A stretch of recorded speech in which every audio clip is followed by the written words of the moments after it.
Fight!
Game over, chat. Now say with me now, say with me now. Here it goes, here it is.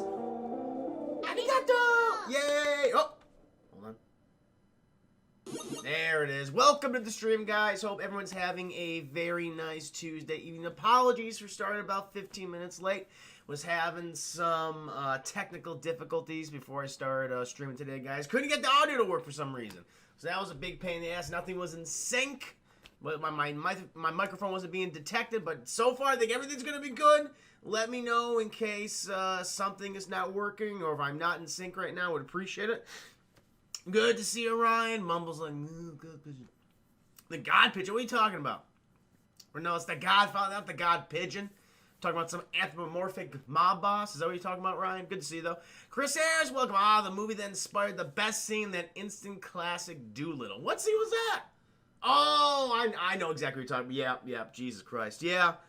Lesser movies. Yep, Chad, that's what happens. This film has been parodied to death. In some cases, for good. You know, I liked the Godfather reference in a film like Zootopia. A little cartoony version of that, but then you get shit like Doolittle, which just is cartoony, but they just don't handle it very well. Who was that? General Sorty, thank you so much for the host, and welcome to the stream. No, good to see you guys. Lucky Dog Podcast, good to see you, Chris. Good to see you too, Lucky Dog Podcast. Again, apologies, guys, for starting a bit later. Them goddamn technical difficulties. Messing with my stream. Retronimus, welcome. Thank you for the host. Ahoy, ahoy, sir. Welcome. Referencing Godfather, segment from anime. I think I missed that one. I remember the pigeons. Well, I guess, it talked like New Yorkers. I guess that's what it's from. It's been too long. Demex Jose, thank you for the host. Usually, guys, really do appreciate the host. It helps spread the word of the Reminites. No, welcome. Morning, sweet chip. Morning, sweet chip. Thank you. Good evening to you. From my perspective, it's evening. To you, it's morning. But it's evening for me. But no, good to see you, man. Thank you so much for stopping by the stream. Considers Zootopia the only movie to have a genuinely funny Godfather parody. It's one of the few. That one actually worked for it. I agree with you. Yes, just in time for the Godfather. Jaybird, good to see you. What's up with you, sir? I'm doing well. Deedman, welcome. Jake Luther, welcome. Chris, your unofficial theme song is Booty Man by Tim Wilson. I will accept this. Don, welcome to stream. Now, Don was the one who suggested the Godfather. As one of the voting options. This was his birthday request, and lo and behold, you guys picked this movie.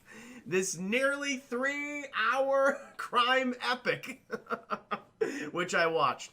It actually has been a few years since I've seen The Godfather. Probably, like all the way through. I'd say between like 5 to 7 years. So this is the first time in a while, and I had to get a good refresher, chat.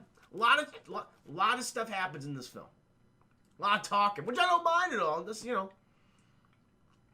forgot how long it was. Oh. What do we got here? Ryan, you get to brag that you reviewed Godfather before. Sammy got to. Oh, that's right. Sam had never seen the Godfather before. Now, I know, back when we did Sammy Ain't Seen Shit, that was one of the films that people were highly requesting. That was one that Sam was always hinting at to do in the future, but we just never got to it. But yeah, just kind of let you guys know. I mean, I'm a big fan of The Godfather. I'm that guy who prefers The Godfather Part 2, chap. The one that, that's both acts as a prequel to the original Godfather, but they also follow Michael in the late 50s and early 60s as the Don of the family. And now, look, I really enjoyed this film. Is it my favorite mob film of all time? No. I still think something like Goodfellas is superior to The Godfather, but there's no doubt about that this film features some of the best performances, certainly of the 70s. Marlon Brando, Al Pacino, Robert Duvall, James Caan, fucking goddamn Fredo. Although Fredo doesn't really come to his own until Godfather Part 2, shit. The most iconic lines, I'm smart, I'm not dumb. Like how it says, Sally, that line is not in this film. It's too bad. It probably would have been a perfect movie had that been in there. Slayer, welcome to the stream. Hello, how you doing? Look how they massacred my boy. They make him pretty for his mother. I forgot what the line is in the film. Oh, so say, there's a girl I plan on asking out on a date. And she says yes, and that means she's interested in me, right? Typically, I mean, she finds you cute, I would imagine. So on that first date, I should propose to her since she's already interested in going out. What do you mean propose? Like marry propose? I mean, I would just ask her to go out, certainly, but I would hold off on proposing. Remember, that's moving a little too fast, Mexican Jose. I would keep things slow, man. Just have a good time. Don't start proposing all of a sudden. Duma! Good to see a Godfather was already a trilogy before Godfather 3 happened. How so? Well, I know it's based on Mario Puzo's books. I think I only read one of... I'm not actually sure. What do you mean, Duma? Explain yourself! Look at our podcast, any other sequels that have both won Best Picture like Godfather 1 and Godfather 2. Nothing's immediately jumping to mind. It is rare, especially when they, after coming out so soon. Like, because the original Godfather was 72, Godfather Part 2 was 74, I want to say. So that in itself is pretty impressive. Yes. Well, technically, Lord of the Rings, the only one to win Best Picture was Return of the King, and that was kind of like, okay, we're going to give you all the awards now. Even though you could say that Fellowship and Two Towers probably deserve Best Picture. I don't know what won those years. But I'm actually curious to hear your opinions, chat. I mean, what is everyone's thoughts on the first Godfather film? It's like one of those iconic movies that, if you're a film fan, you're just obligated to see. But I'm curious to hear some of your thoughts on the film in general. What do you like most about it? Is it your favorite in the trilogy itself? I mean, it's usually between 1 and 2, 3... That's kind of the black sheep of the trilogy. I wouldn't even say it's not terrible, but it's just it's you can't even compare it to the other two, and that doesn't reach the same heights as that film in any capacity. Those first two movies. Thieving, you've never seen it. I'm curious too. How many people have never seen The Godfather? Thieving, man, have never seen it. You should watch it, man. Part 1 and Part 2. I think you'll like it a lot. Appy, welcome to stream. Godfather 2 is pretty much 2 movies, sequel and prequel. Yeah, exactly. That's what I was saying. And there is actually a, I think there is a cut. I don't know if it's a fan cut or something, chap, where you can watch all of Godfather Part 1, Part 2 in chronological order as one movie. That's a fucking epic in itself.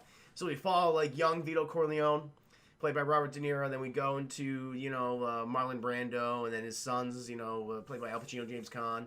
I always forget Fredo's actor. I always keep forgetting. God damn it. Hold on. Richard Castellano, right? Yeah. Oh no, that's not him. Nope. That's Clemenza. That's Clemenza, Chad. What's this guy's name? Richard Conte. Richard Conte. No, that's not him. Nope, got that wrong. Alright, the last one, I have one more chance to get this fucking name right. John Cazale. There we go. Nailed it. Godfather 1 and 2 are tied. I love both so much and how they both tell their stories. And what happens with the family in both films. No, I agree with you, man. But yeah, 2 for me is I would say it's the superior version. I like that we see, Michael kind of lose everything. But I also like how that they really set that up at the end of 1. Where, he never, the whole big, part of this movie. Really, it's Michael's story. Godfather Part 1. And 2, we see how he, is controlling his family as compared to how Vito, organizes his with Robert De Niro's character. and we see just kind of the big differences between them.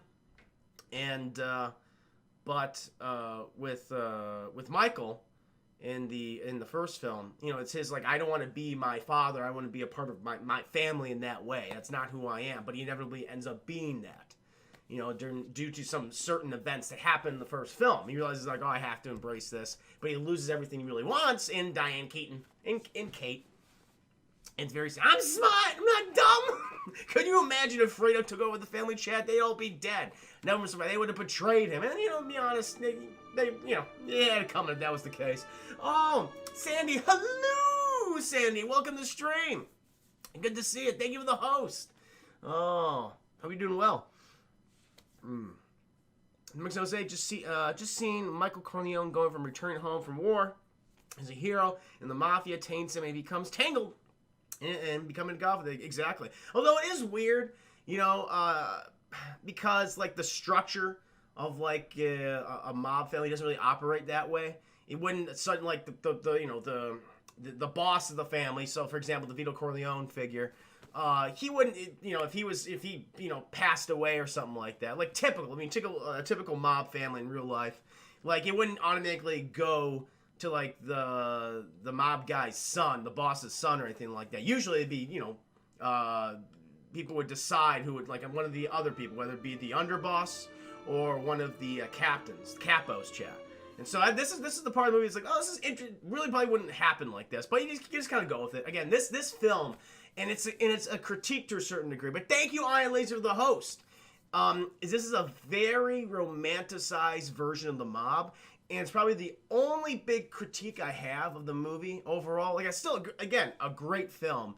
But that's the one thing that's like, yeah, you're kind of putting this culture, if you will, this mob lifestyle, like, on a pedestal and just romanticizes, showing off for like, oh, it's about honor and things. But it's really not. It always comes down to the money. I think Goodfellas, a film like Goodfellas, really showcased what the mob is all about. At least that's for me. Some of you might disagree, but that's fine. That's how I always felt about the film itself. Oh. Right, okay, so unrelated news. Oh, we get unrelated news now? Oh. Oh, okay, Mulan's getting a PG-13 rating. Oh, there's going to be a lot of killing. I would hope so. Yeah. But, yeah, guys, well, you know what? We're going to go ahead and just jump into the spoiler review. With the Godfather chat, you know, it is interesting about this movie. The fact that, you know, they had so much behind-the-scenes shenanigans trying to get this thing made. One, there just weren't a lot of crime films like this back in the day. This was really the first of its kind. Where we would, you know, because typical in a lot of crime pictures in the, you know, from the 50s, 60s, and even the very, very early 70s, right before this movie came out, you never really got the type of character development for these types of characters in films. Usually, it was very stark, black and white, that kind of thing.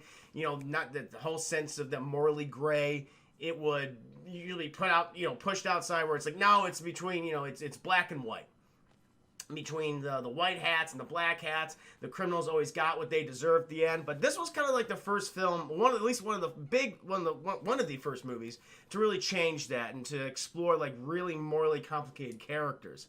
And of course, like, it's funny, like some of the most famous people who had, you know, built their careers on this film, particularly Al Pacino, like the studio who was producing this movie, which I believe it was Paramount Pictures, they did not want to go with him. They wanted a Robert Redford-esque actor to take on the role of Michael Corleone. And like he was apparently, anytime they were doing the dailies, the studio execs despised Al Pacino in the role.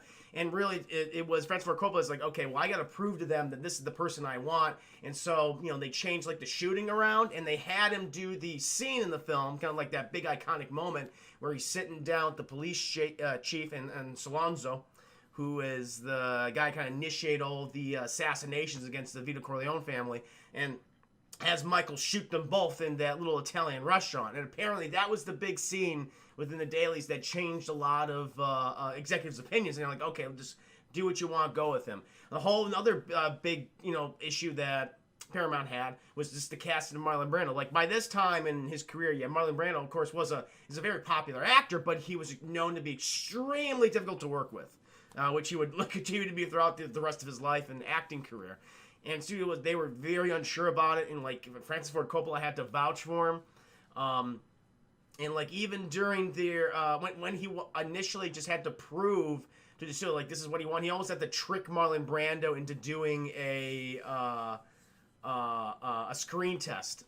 And there's a lot of great like behind the scenes stuff of the making this film, a lot of behind the scenes footage and everything. So I highly recommend you guys check it out because that's some of the most fun stuff. But apparently, a lot of shenanigans behind the scenes between all the various actors, but it was a pretty good time for everyone involved. Now, and as you said, I'm of course a big fan of it, but I highly recommend you guys check that out.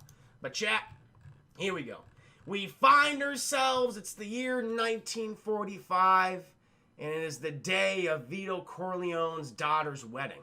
Now, while his daughter Connie is out there celebrating with Vito Corleone's son Sonny and Fredo, and the mother's all happy. It's like everyone's schmooching and dancing and eating good food. Vito's just in his office. He's hearing the request from who is this guy? I don't know his name, chap. He's hearing a request from The Undertaker, the guy who deals with all the dead bodies. He's like, Godfather, I need your help. As we all know, on the day of your daughter's wedding, you cannot refuse a request. And I'm requesting you. My daughter, she was dating this schmuck, and he abused her womanhood, chat, raped her, and I need your help with this. I need you to kill him. I need vengeance. And the Godfather's like, I don't know if I can fulfill this request. And he got the whole Marlon Brando thing, he's got the little, by the way, chat, like to get that, like the puff cheek look, he stuffed his face with like tissue paper. And that's why he has that specific look. And at this point too, like Marlon Brando was still a very young guy. People just said, oh, he was already so old at this point. Like, no, actually there's a lot of like prosthetics and makeup on his face to make it look a lot older. He also had blonde hair at this time too, so he actually used like a shoe shine polish to darken his hair, get that kind of gray black look.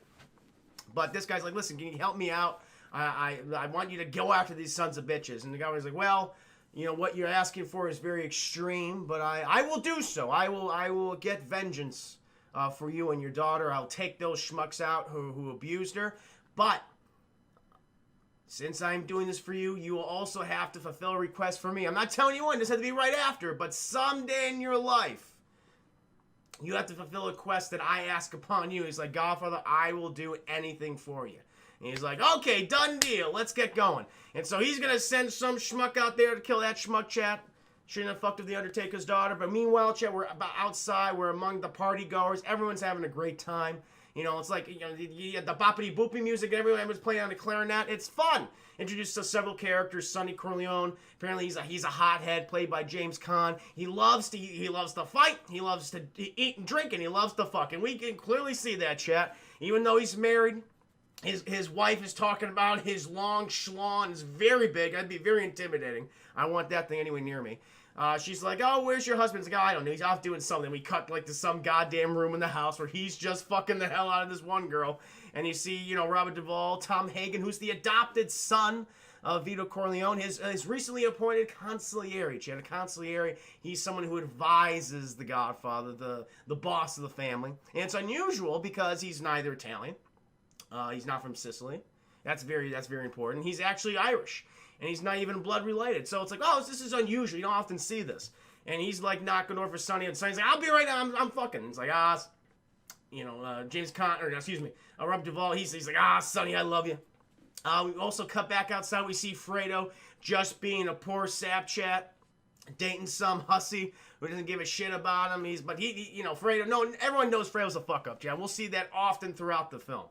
Tiberius Monk, welcome to stream. Miss Evil Ducky, hello, it's been a while. Glasser Corey, welcome. Like, tissue paper, literal tissue paper in his mouth. That's how he got the puffed up look right there. That's what he did. Now, it's good to see you guys. Welcome. The Undertaker is a Mario Bonacera. I'm going to call him The Undertaker. I'm going to call him the surgery man. The guy who works on all the dead people. But thank you, Tarlin. You can come in there when I mess something up, which I will frequently during this spoiler review. There's a lot of content to cover, chat. I have about 2 hours and 50 minutes of this review left. I'm joking. We'll get through it relatively quickly. But Chester introduced all the members of the Vito Corleone family. One of the 5 families, the crime families of New York. Of course, Vito, he's seen various people in and out. We're going to go to one particular person. He's going to ask him for a request. We're introduced to Michael Corleone, played by Al Pacino. He's with his fiancée, Kate, played by, oh, God, it's killing me, Chad. I forgot the name already. There's too many goddamn names. There's too many names. Diane Keaton. And, he's just come back from World War II. He was serving the Pacific, and he's just showing Kate off. He's having a good time. But he's not. You can tell he's not too close to his family. Kate's like, oh, well, so all these people are members of your family. He's like, oh, they're members of the family, but they're not really my family. He lays it all down. He's like, yep, my father's a criminal. These are his various people that work for him, but that's not who I am, Kate. That's not who I am. She spots, like, some schmuck over there, this big guy. What's his name? There's too many goddamn characters. Luca Brasi. We see this big guy, Luca Brasi, sitting like a table down from him. He keeps just repeating this dialogue over again. He's like, I'm very honored to be here. Vito Corleone, Godfather. She's like, Michael, who's that? Who's that guy? Oh, he's an assassin that works for my father. And he's very, very nice. That's good. We're establishing that Michael, he's like, listen, this is who my family is. I'm just here for my sister, Connie, who's getting married. But that's not who I am, Kate. I am my own man. I'm not my father. So the last thing I want to be is my father. He's like, oh, shit. Well, thank you for having me here, but I'm a little scared. And so Vito, go back to his office chat. He's now meeting with one of his godsons. This particular person is kind of like a Frank Sinatra type character. The Johnny Fontaine, who's a famous singer. And he's asking Vito Corleone, it's like, hey, my career, it's been going okay in Hollywood, but I want to break out into movies. And I have this one role, which I know if I get it, I can get the goddamn Academy Award. But can you help me, Gov? He's like, well, I don't know anything about the movie business. How can I help you, Johnny? He's like, well, there's a producer who's just denying me, won't even give me a screen test, and everyone knows that I'd be great for it. The producers know I'd be great for it, but it's this director. He wants me to be a part of his picture. You got to convince him to make me a part of the movie, to cast me as the lead actor. And the guy was like, all right, well, we'll try to do it. I'm going to go send Tom, and we'll see what happens. Tom, you like the movies? All right, go out to Hollywood, and you got to convince this guy to let my godson in the picture. And at one point, because fucking Johnny Fontaine, he's all crying, he's blubbering, and Mama Brown just fucking lifts him up, just starts smacking him around. Act like a man! All that good shit. And he's like, act like a man, or whatever the hell he says. We cut back outside, Chad, Connie and her husband, Carlo Rizzi. Now, Carlo is a big piece of shit. We don't know that yet, Chad, but ooh. We don't like this guy. He's a nasty son of a bitch. Several times in this film, we just want him to die. And one of those times it actually does happen. But we're not there yet. So eventually they're like, they're about to, go outside and take the big family portrait or the picture. Vito Corleone's done taking all the requests for the day. He also accepts, what's his name? Luca Brasi, thanks him for his services. But even the Godfather's a little intimidated by Luca Brasi, Chad. Like, this guy's like a blunt instrument. But he's effective at what he does. But even he's like a little standoffish. Oh! Mr. Papaya Rain, thank you for the follow. Welcome to the stream. How you doing today? Good to see you. Oh, I appreciate that. A lot of huckleberries, chat. And so they're all there. They're going to get the family picture going. Michael's staying up there, but, he decides to go ahead and grab Kay. And even though it's like, well, technically just the girlfriend, she's like, Michael, no, it's fine. I want to be part of the family. No, it's like, it's already setting up, chat, where she doesn't want to be a part of the goddamn Colonel Empire, but she ends up being part of it. But, Al Pacino, Michael, he drags her up there. They take the picture. It's like, oh, it's wonderful. We cut back to the house. Basically, everyone's being retired for the night. Everyone's going home and things. We talking to Tom Hagen. It's like, it's the first time we've had an Irish consigliere not going to be accepted because Vito's old consigliere, he died off screen. There's a deleted scene though. We actually see him die, but he's like, you're the new guy. I love you, Tom. You're like a son to me. Go ahead, go out to Hollywood and see what this this director is. Let's get Johnny this picture. I owe him that, but he's gonna have to owe me a goddamn favor someday. Oh, a favor to the family. So they go ahead. They send Tom Hagen out to Hollywood, chat. And this is when we get to see, like, the kind of reach. the kind of thing, the actions that Vito Corleone's family will do. Where Tom, he goes to talk to the big old movie producer slash director, saying, again, it's very nice. Tom introduces himself. I'm a representative of Vito Corleone. I'm interested in producing movies, and he's like, again, kind of entering there under false pretenses, but still, it's like the guy's like, oh, that's wonderful. And so he's showing him around his house. He shows him to his prize stable where he has his prize horse. He just loves this horse. He wants to basically fuck. He's all about it. Like, if anything happens to you, I don't know what I would do. Horse. I don't know the horse's name, but he's all about him. Hagen's like, yeah, it's a good-looking horse. And they go back to the house, Chad. They're eating dinner. But then Tom reveals, like, actually why he's there. It's like, well, the person, Vito Corleone, it's not just the film. I mean, he is interested in making movies, but he would actually be, it would be in sign of good faith, a good gesture, if you were to cast his godson in your upcoming pictures. Johnny Fontaine. The fucking director's like, fuck that guy. I'm not putting him in nothing. He slept with my girlfriend years ago, got her hooked on the drugs and the alcohol. I don't want that schmuck. I'm going to ruin his goddamn career. Like, Tom, like, we would hope that you would reconsider this. And the guy's like, never. And he's like, well, are you sure? You want any repercussions? Like, bring those fucking repercussions. I don't give a damn. So Tom, he goes ahead and flies back to New York, informs Vito Corleone about what happened, and he says, all right, why don't you go ahead and send out Luca Brasi to California. He's never been there before. Show him the sights and show him that goddamn horse. He loves horses. Then, Chad, we cut back to the rich director, producer's home. He's just laying in bed, enjoying himself, luxurious room and everything. Starting to wake up, Chad, and he's like, what the hell is this?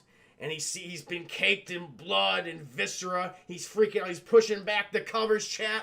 He's just swimming in blood. He just pulls it back, and it's the horse that he loves.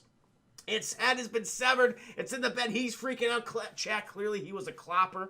He was the original Brony, and he's very upset that his prize racehorse has now been dead. But he understands this is a sign that clearly is like, hey, should have listened. Vito Corleone, instead of the horse head, it'll be your head next. He eventually cast Johnny Fontaine the picture, and I guess, Johnny Fontaine found some success.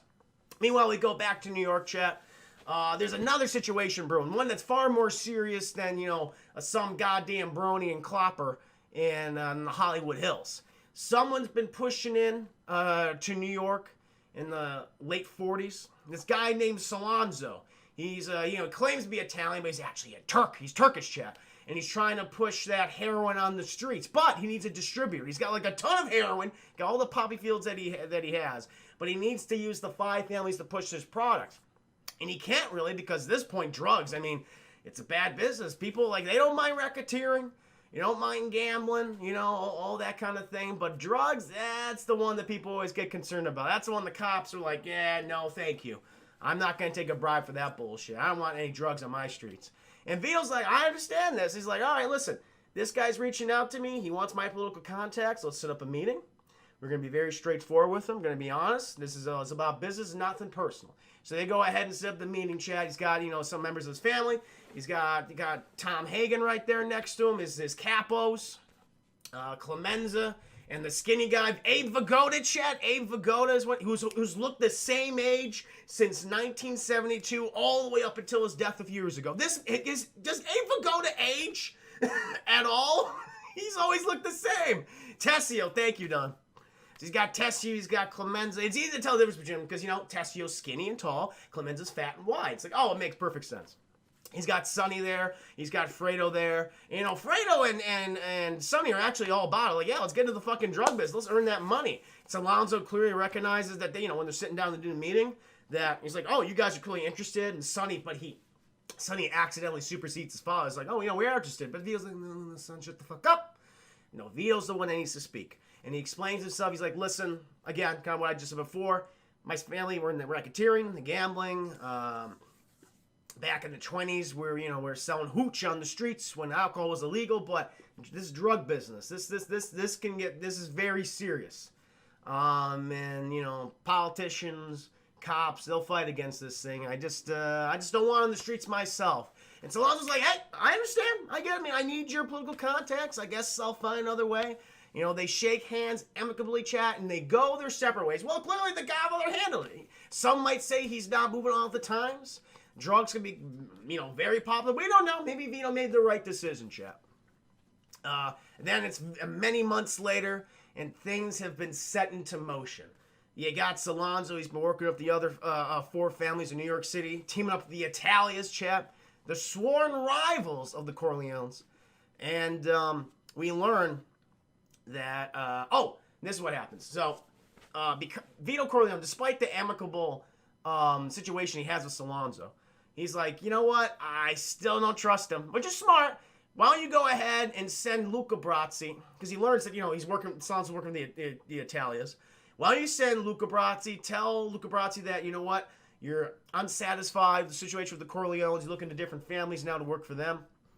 We're basically sending him the spy, the big dumb lug, Chad, who can barely talk. Let's send him the spy. Maybe he'll do it. But so Luca Brasi goes out there. It's like near Christmas, like Christmas Eve or something. He goes to meet the Italias, the son of Don Italia. He explains the situation to him. He's like, I'm upset. I'm not getting paid enough. The word's on the street, Luca, that you're just not happy about your situation with the family. Hey, why don't you come working for us, man? We would appreciate it. And goddamn, Italia Jr. puts out his hand to shake him. Like, want to join us? But Luca Brasi is where he fucks up, Chad, because he's very loyal to Vito Corleone, no question, but he refuses to shake his hand. And Tyler's like, oh, you son of a bitch, I know what you're all about. And even though he also goes talk to Solanzo too. Solanzo's there, and they're like, we're gonna treat you right, make you a drink. Here, having this nice cigar, and then all of a sudden, chat, this guy from behind has a Garrett wire and starts choking Luca Brasi. He goes, all that shit. And so Luca Brasi, this famed enforcer of the Vito Corleone mob family, is being choked to death. And then that's not the first one, chat. We get other assassination attempts on the family. We cut back to the main office of Vito Corleone. He's about to leave for the day. His legitimate business, he imports olive oil from Sicily. That's like how he gotten all his money, just selling olive oil. But he's about to leave for the day, chat. We got Fredo, just sad sack Fredo is like, I'm going to take you home, Pop. He's like, where's the other guy? Where's the driver? And he's like, he's not feeling well. He's sick. He's like, that's like the 3rd time this month. Well, whatever. I mean, it's that time of the year. Let's just get going.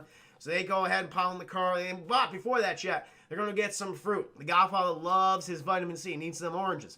So he goes to the little fruit market, chat, picking all those oranges. But all of a sudden, while Fredo's waiting in the car, these 2 hitmen come upon Vito Corleone. And they take out but fucking Vito, he's like, oh shit, I see what is happening here. And he tries to get away, Chad. He tries to get back in the car. But it's too late. They start fucking laying in. Chad's got like shot 4 or 5 times in the back, in the butt, in the buttocks. Everything. He's taken down. He falls on the ground. Fredo comes. Again, no help. Fredo fucking fumbles the gun. Useless Fredo. Doesn't know what the hell he's doing. And, Vito, he's just looking like shit on the ground. He's like, oh my God, he's dead. Fredo comes out, just saying, Papa. Papa. It's like, call 911. Someone call 911 for Vito Corleone. All the things are carried out, chat. Tom Hagen is kidnapped. He's trying to buy some Christmas presents for his wife and kids. He's kidnapped by Solanzo. Basically, he lays him out. He's like, listen, you should have taken a deal before. I've already killed the Godfather. So what I need you to do for me is you need to make a deal with Sonny, because, he would be the next person in command at this point, I guess. Even though technically, I guess it wouldn't be. It would be whoever the underboss is, or possibly Clemenza or Tessio, but whatever, Chad. We'll just go with the rules the movie's trying to establish. You gotta talk to Sonny. He clearly was interested in the deal. Set that up with him. Tell him it was just business. Sonny, he gets a phone call. I forget if it was from Solanzo or one of the Italias, saying that this is what's happened right now. Don't fucking lose your cool. Don't lose your cool, Sonny. But of course, Sonny fucking blows the gasket because his dad almost was just killed. But we learn, chat. Later on, Sonny again is contacted. Vito Corleone is alive. They got to him in time. He's in a hospital. They're trying to tear the bullets out of him and everything. Solanzo learns about this. Like, well, shit, that's not good. Really thought we would kill him. We put like a lot of lead into him. But he's a tough one, that Vito Corleone. He's like, Tom, you got to sell this to Sonny, okay? All this can go away. All this violence, just sell this. I need those political contacts in case my boys get captured by the police. And Tom's like, I'll tell him what I'm going to tell him. And then, Tom, Sonny, Clemenza, Tessio, they have that sit down. They explain what's going on. The assassination. They don't even want to work with Solanzo. No, how do we retaliate against this son of a bitch? That's what we got to do. Michael also hears on the news that his father's been assassination attempt against his father. He goes to the house. He's sitting on this meeting chat, but he's like, Sonny's like, oh, Michael, you don't want to do this. You're not a part of the family anymore. Michael's like, he's my dad too, you son of a bitch. And he's like, fine, go ahead, sit down. While they're all discussing what their next move is, chat, they get a delivery from the front door, and it's wrapped in all these newspapers. And it's brought in, like, Sonny's like, oh, what's this? Oh, it's a lovely gift on Christmas. Opens it up, chat, and it's just these fishes, these rotten fishes. And they're encased. They're wrapped in this Kevlar vest that was originally worn by Luca Brasi. And Clemenza's like, that's a sign. It's an old Italian sign. And this is where the famous phrase comes in, chat. Luca Brasi's sleeping with the fishes. He's dead. He was the first one that was taken out. Was what initiated all this violence. And so the stakes are pretty goddamn high at this point. Sonny was the underboss. Okay. I just wanted to be sure. Fern, welcome to the stream. Good to see you. Okay, Alien vs. Predator was my jam. I was so young, I didn't even know it was bad. What the game? Well, the movie or the video game? Video game's not too bad. There's actually several Alien vs. Predator video games, but this one's pretty cool. I don't mind it. I mean, honestly, I'll tell you right now, like Alien vs. Predator, like the movie, probably the third best Alien film in the franchise. Like, I'm not even being sarcastic, chat. Like, Alien 3, terrible. Alien Resurrection, terrible. Prometheus, terrible. Covenant, terrible. Like, by default, Alien vs. Predator is probably the third best in the franchise. Just crazy. I mean, to a much, much, much, much less degree than Alien and Aliens, but that's how I would rank them. To me, it would be Alien. It'd be Alien, very close second Aliens, and then all the way down here, Alien vs. Predator. And then you got the rest of that garbage. So, the stakes are pretty goddamn high at this point, chat. It's like, okay, we have to retaliate. We have to protect my father, Michael. He goes to check on his father. And even though they've been they have not been close in years, he's like, he's still my dad. I gotta help him. He goes the little hospital chat, but all the guards are gone. He's like, what the hell is going on? Where are the goddamn guards? At one point, he's like, okay, we have to move my father. This has become a very serious situation. What the hell are we gonna do? So he moves his father to a different room. He goes outside. I forget who the character is. Who? Here we go. Okay, there's like, so there's another character that shows up that wants to bring flowers to Vito Corleone. I forget what character that is, chat. He's the baker. He's the baker guy. What did he do in the movie? I don't remember. But maybe he owed a favor to Vito Corleone or something. We're just calling him the baker, and he's a friend of the family, chat. He just wants to pay his respects to his Godfather. So he goes there. Michael's like, hey, listen, the situation. I know you're not. You just kind of walked into this, but I need your help. People are coming to kill my father right now. The guards have been paid off. They're fucking gone. They betrayed him. Also, chat. Sonny puts in the motion that the person who was supposed to drive Vito Corleone, he's clearly working for the Italians. So we got to get rid. You're going to kill that motherfucker, Clemenza. You're going to go out there to the boonies and shoot him in the goddamn head for me. But now we're trying to take care of Vito right now with Michael and the baker. He's the guy who made the wedding cake. It looked like a goddamn good cake to me too, Don. That was a good looking cake. And so Michael and the baker, they're just out there. They're just like, okay, we just got to be intimidated, look tough. And then this fucking car just rolls up, Chad. This old 1940s car, and they're just having a goddamn staring contest back and forth. But they're just standing there. And Michael tells the guy, just put your hand in your pockets like you're holding the gun, like you have a gun in your pocket. And Michael's just fucking steely and calm. And the baker's like, I'm a little intimidated. And then fucking car just speeds down the road. Chad just takes off. Clearly don't want to go up against these two schmucks. And, like, the baker, he's freaking out. He needs to light a cigarette. Michael takes his hand out of his pocket, lights a cigarette, but his hand, dead calm, chat. No movement whatsoever. He's like, oh, that's weird. But again, he fought in war, chat. He fought in the Pacific against the Japanese. Maybe that's why. Or maybe he was meant for this life all along. Eventually, some cop comes like this. What is it? The NYPD Captain Mark McCluskey. Now, this guy clearly is a corrupt son of a bitch, Chad. He comes down to the hospital because, clearly he was just told that, there's actual people that they weren't all paid off. So he goes down there, starts trying to intimidate the baker and Michael. Michael's like, I know who you are. You tried to kill my father. And McCluskey's like, you son of a bitch. And he's like, boys, grab him. And they grab him, Chad, and he fucking punches Michael like pretty goddamn hard in the mouth, breaks his jaw, Chad. And for the rest of the movie, half of Michael's face is super purple and lumpy for a good portion. Michael's brought back to the house, so he's like, oh, you got a nice little shiner there, kid. He's like, clearly he's kind of fucked up. And they're like, okay, this is the plan. So they're clearly going to be trying to keep going after my father unless I make peace We're not going to make peace. It's goddamn war. We're at war with the Italias. Off-screen chat, they kill Don, Italia's eldest son, who we saw earlier talking to Luca Brasi. He's dead now. Yeah. And now they're like, okay, we gotta get rid of the immediate threat. So we gotta take care of Sollozzo and Captain McCluskey. We gotta sit up and meet. Now they're not gonna meet with me because I'm too hot-headed. Clearly, they already contacted. They want to meet me. Fredo, he's fucking Fredo. That's not gonna work. He's not going to meet with the Capos, Clemenza, or Tessio. I don't trust that Clemenza. He's too fat and happy. I just don't trust him.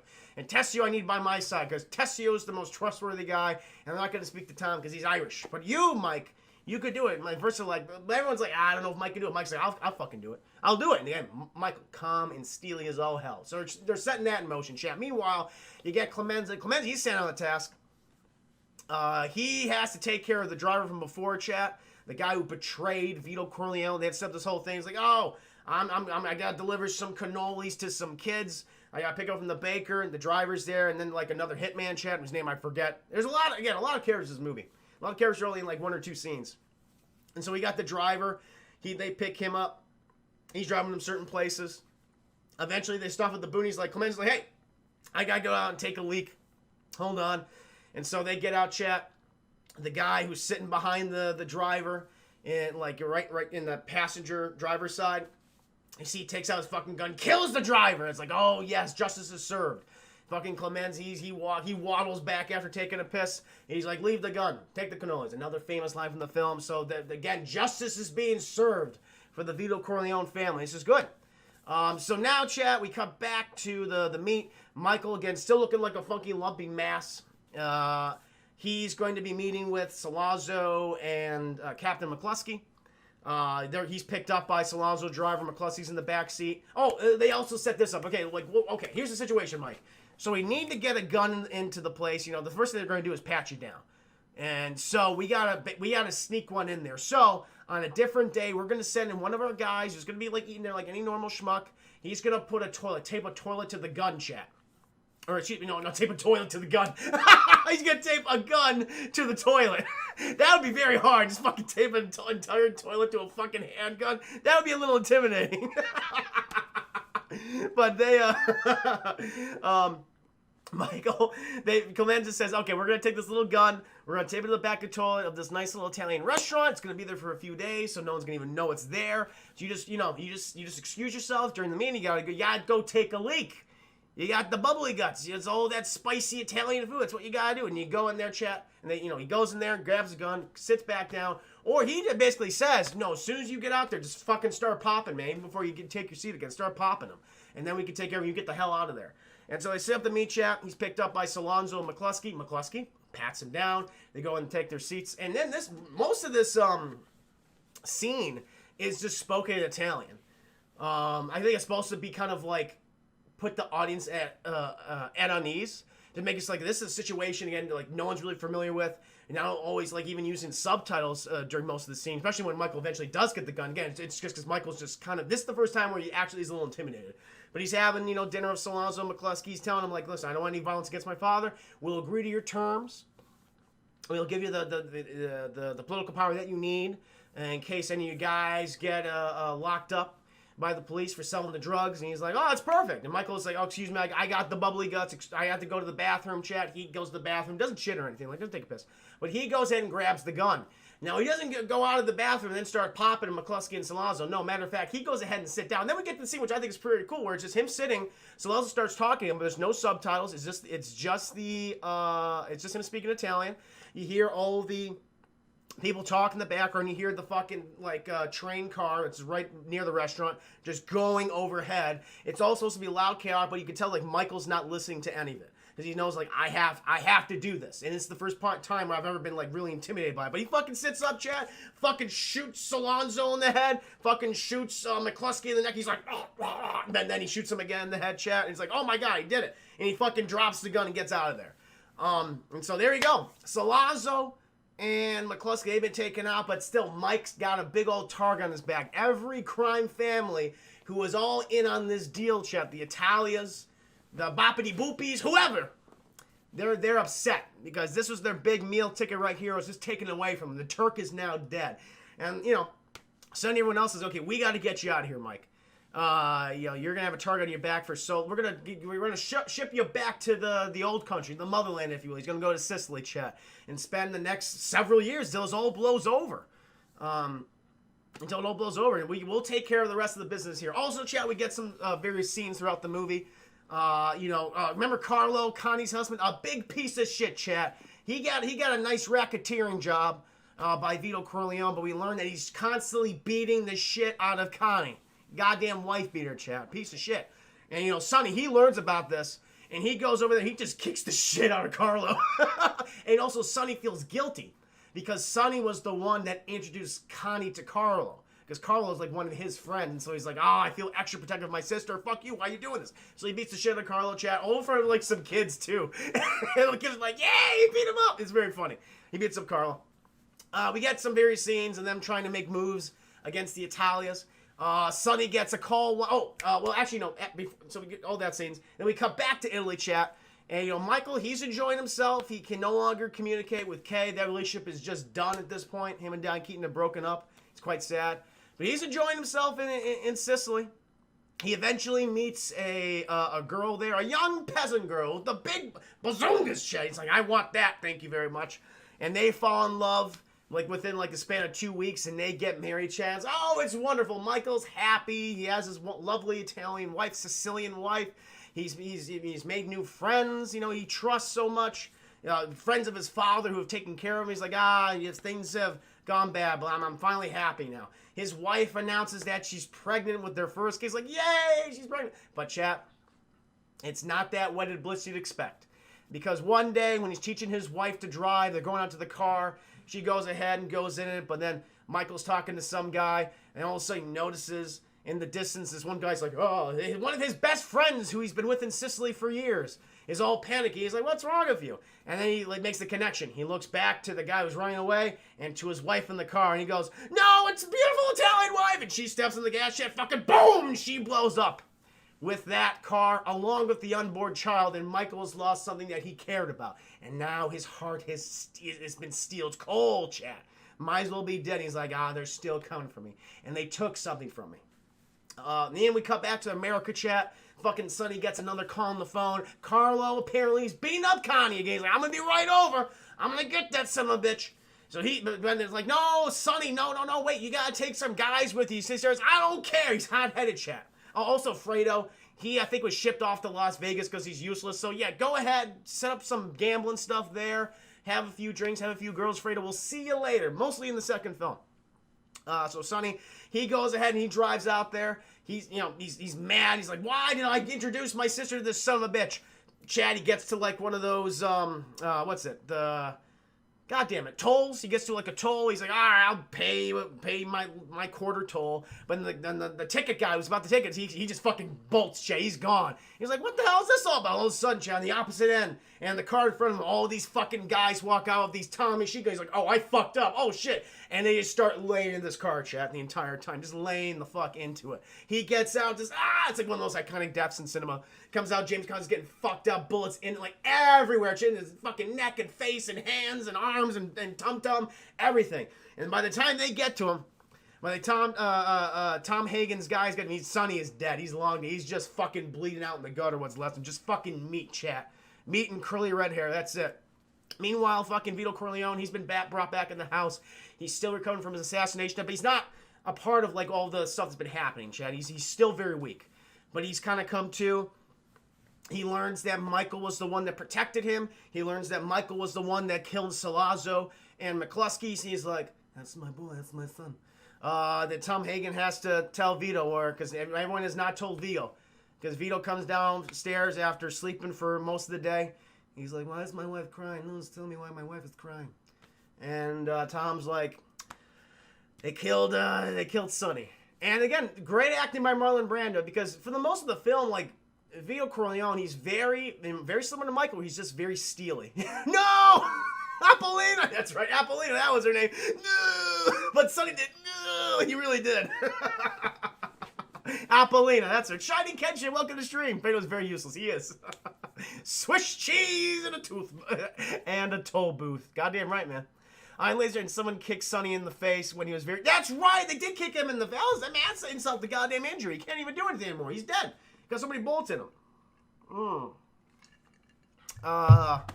What happens? Oh, yeah, so Tom is like... They killed Sonny. They got Sonny at the toll booth. And great acting by Marlon Brando here because, he's very... You know, Michael and Vito share a lot of similarities and they got that steely demeanor. But it drops. It drops here and it drops in another scene very quickly after this. When he doesn't start crying, but like Vito goes... Like that. Like he's trying to still hold it in. You know, he's still trying to like control himself. But he has that one moment of emotion. And he kind of like holds it back. And he's like, okay, we got to set all this up in the motion. I got to meet with the 5 families. We must end this bloodshed. We then cut back to The Undertaker. Angelo Bobbidi-Boopy, I believe Don called him. And he's like, hey, you remember that request you asked of me? I killed that schmuck who raped your daughter, probably. Now you have to help me out. And he reveals the corpse of his son, who's just been shot to shit. He's like, I don't want his mother to see him this way. And again, and this is the part where he's gonna get that fucking brow chat. You know, then the waterworks start coming with Vito Corleone. And this is when he just breaks down. Look what they did to my boy. My boy. It's not his only boy, chat, but it's it's his oldest boy. He's very upset by it. And so the Undertaker's like, shit, I'm gonna try, man. I'm gonna try my best, put all my powers to work and try to help you, Godfather. I love you. He's like, I love you. I appreciate you, Undertaker. So they got all that in motion, chat. Master Kibashi. Oh, is this your chat? It is. I'm just reviewing the Godfather. Typically, I have like a stretch goal. If I hit between like either $25 or 2,500 biddies, I do a selection of films people can vote on and they want me to do a spoiler review for. Today's is The Godfather. I got a couple others lined up for the rest of the week, some good ones. This is like one of the actual good movies. Typically, I review a lot of bad films. What's tomorrow, guys? Don't remember. Oh, it's I Am Number 4. Ew. Can't wait to watch that. So Michael, what happens next? Okay, yeah. So Vito Corleone, he calls the meeting of all the 5 families. They start the fucking Natalias, the Boppity Boopies, anybody who's Don Emilio Barzini, who's been up behind a lot of the shenanigans here. Chad, he teamed up with Salazar very early, but it's all the other 4 families and Vito Corleone. They call the meeting. They put out all the stuff that's been happening, all the bad blood. And they're voicing their concern. Like there's some dons like, listen, I'm not sure about this drug business, but there's a lot of money, and what are we gonna do? But Vito's like, listen, I refused many of you because I didn't want to get in the drug business. I think it might be bad for our various businesses. Politicians and the police, like they push aside many things we do, whether it be gambling or racketeering or what have you, illegal shipment of goods. But this is the one big thing that might bring us all down. But I realize that I made an unpopular choice among many of you. I'm really to concede. I'm willing to share my political influences with you. And they're like, oh, that's good, thank you. And so then the bad blood it's somewhat forgiven between Italia and Vito. They fucking embrace and it's like, all right, no more dead sons. They're like, yes, let's do it. Then fucking Vito, he's like, oh, that was a good meeting. Vito's like, yeah, it was good, but we gotta put things into motion. Also, he set the meeting because he wants to bring Michael home and not to face retribution for the death of Salazzo or McCluskey. But then it's Tom and Vito. They're back in the car chat, and Vito's like, "Okay, listen, we have momentary peace at this point, but this isn't gonna last. Bring Michael home. We're gonna put things into motion. I need my son, not Fredo. Fuck that kid. Have him stay in Vegas, but I need Michael. Michael's brought back home, guys. Again, this is not the same Michael we saw in the beginning of the movie." Vito is basically said, okay, you're going to be the new Godfather now. I'm too old for this. I set the things up in motion for you. You're going to have to execute them, my son. Michael, he tries to reconnect with Kay. It's been many years, chat. She's like a teacher at a school, but he's like, I still love you. I love it too, his introduction to her, but he's like surrounded by guys and they all come out of like different areas. Clearly been keeping tabs on her. And Kay, she loves Michael. She doesn't really understand what's happening, but she's like, yeah, I want to be with you. And they get married, chat. They have kids. Oh, it's wonderful. So it's many years when this plan's been in action. And, Michael, people aren't respecting Michael's power, the other Dons. You're like, the real power is still with your father. He's like, it's not technically true. Michael also begins to suspect that other people that surround his father aren't to be trusted either, like Clemenza or Tessio. And he has a big thing that he's going to try to set up to see if that is the case. Because Tessio comes to him, he's like, listen, kid, the Barzini, they because that's the thing. Like, Michael, he wants to get out of the crime business. He wants to relocate his family to Las Vegas, where he's going to meet Fredo, because he's got to try to work out a deal with Mo Green, chap. But Tessio's like, listen, kid, like, before you do all that, let's try to fix the situation in New York. Clemenza and I, we want our own mob families. But let's just get all this bad blood business, make sure we're all on the same page. And, Michael's like, oh, you son of a bitch, Tessio. You're always the smarter one, but here, you fucked up right here. I know what you're trying to do. You're trying to get me killed, my family killed. So, Michael, he goes to Las Vegas to recode his family, gonna buy a goddamn casino, sees Fredo again. Fredo just being a piece of shit. He has not learned his goddamn lesson. Just been drinking and fucking and fornicating, chat. Doing everything he's not supposed to do in Vegas. He's got to set up stuff with the family. He did anything but that.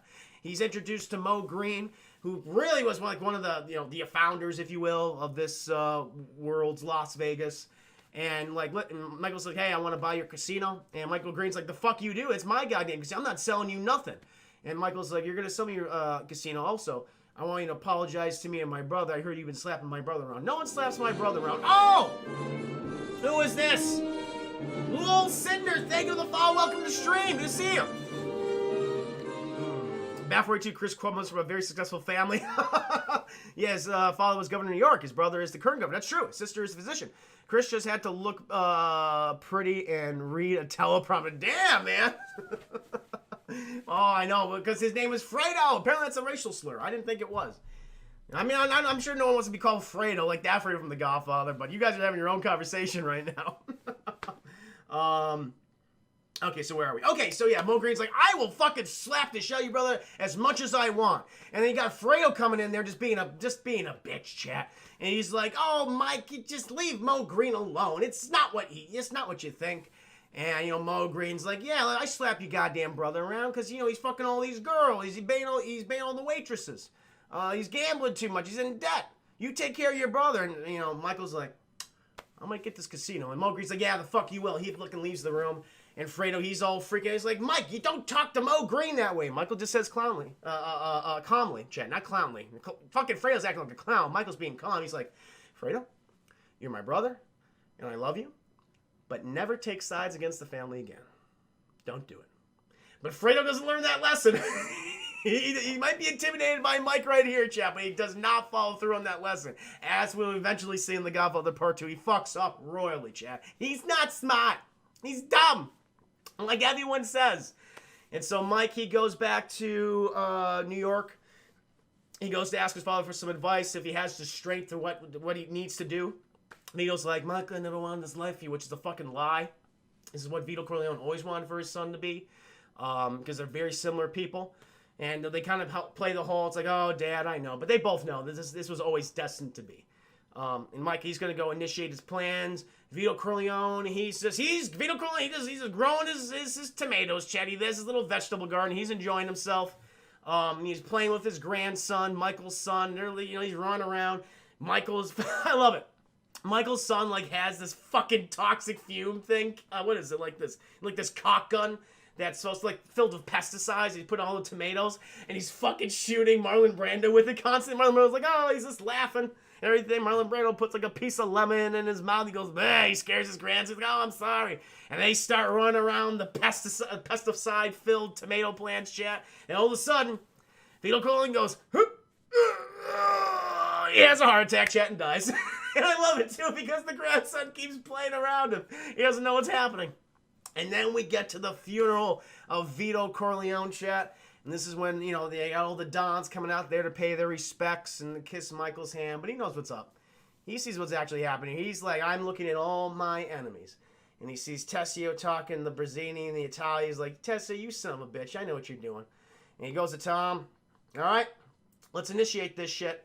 And then, chat, when on the day of his, when he becomes a godfather, because Connie and Carlo, their daughter is being, not blessed. Oh, shit. Oh, what's the word for it, chat? What's the word for it? Baptized. That's it. I should have known that. I was raised Catholic. So she's being baptized. And then we get one of the most iconic scenes, I think, in film history, where it's like, Michael, do you renounce Satan? He goes, yes. And then we see all the acts of violence being committed, chat. Fucking, Clemenza takes out a Don. You get some other guys, a lot of Michael's hitman takes out the fucking Italians who's sleeping with a whore. Sleeping with a whore, he gets taken out. Some other Dons, fucking Brazzini gets gunned down on like some Capitol steps. I don't know, to like a court steps or something. He fucking falls backward. He fucking does a somersault and a half all the way down there. But all this is happening, chat. All the other 4 families of New York have been taken out. And Michael is reigning supreme, even though he's going to go to Vegas. He's like, I want all my enemies eliminated before I go out there. No one will intimidate our family ever again. And so he goes back to the house, chat. He's like, all right, go ahead and take my sister and the baby up to the room. I'm going to go talk to Carlo. And then he's like, Carlo comes into his office, flanked by all the bodyguards, sits him down. Michael goes, all right, I know what you did, Carlo. I know that, you said this whole thing to get my brother killed. And it's like, it's a big revelation. It's like, holy shit. And like, you're gambling. You're a degenerate piece of shit. We all know that. You just love money. You don't care about my sister. You beat my sister. And for that, I probably would have killed you. But for this, you got my brother killed. You set this up, didn't you? He's like, I'm sorry, Michael. I'm sorry. He's like, oh, it's fine. What you're going to do is, there's a plane ticket right now. You're going to leave. And, I'm not going to kill my sister's husband. It's the last thing, my brother-in-law, it's the last thing I would do. There's these guys that take you to the airport. You're never going to contact my sister again. He's like, I'll do that, Mike. I'll do that. And he fucking Carlo goes out there, sits in the front seat. Clemenza's behind him. The big old Clemenza. Well, initially, everyone doubted his loyalty, chap, but he was a loyal son of a bitch. And he's like, oh, how you doing, Carlo? Michael walks out, and fucking those big ham hocks have the Garrett wire chair, and they wrap around Carlo's neck. And they start choking Chad. He starts kicking out the windshield. But Carlo, he's being choked to death, garroted to death, Chad. Michael's like, die, you son of a bitch. And that was the last big thing. We then cut to the end of the movie, chat. Everyone's moving out, getting all the stuff out there to the move to Vegas. Fucking Connie is neurotic, is erratic. She's blaming Michael for Carlo's death. It's like, I did, you were the one who did it, just like Daddy. You're just like Daddy, just like him. And it's like, I didn't do that. I didn't do that, Connie. And then she's freaking out. It's like they get her out of the room, chat, but she's so incredibly sad. And why? Because this guy was a piece of shit beating her all the time, but whatever. Michael did her a favor, chat, in my opinion. Kay comes up to Michael, and she says, Michael, I love you, but did you do this? And Michael's like, okay, I have one rule. And that is, you never ask me about my business. And she's like, but Michael, and then we get the anger for the first time ever. This is the first time Michael's ever been angry at Kay. He slams his fucking hand down. He's like, ah, and he freaks out. But he calms himself again. And he's like, okay, I will allow this one time where you can ask me about my business. And she does so. He's like, did you kill Carlo? Or did you initiate the hit on Carlo? He goes, no. And Kay believes him, chat, and they embrace, and she says, I'm so sorry. Michael's like, it's okay. This is the times we live in right now, but we're going to go legitimate, chat. He walks into this office, and we got the amazing music playing in the background.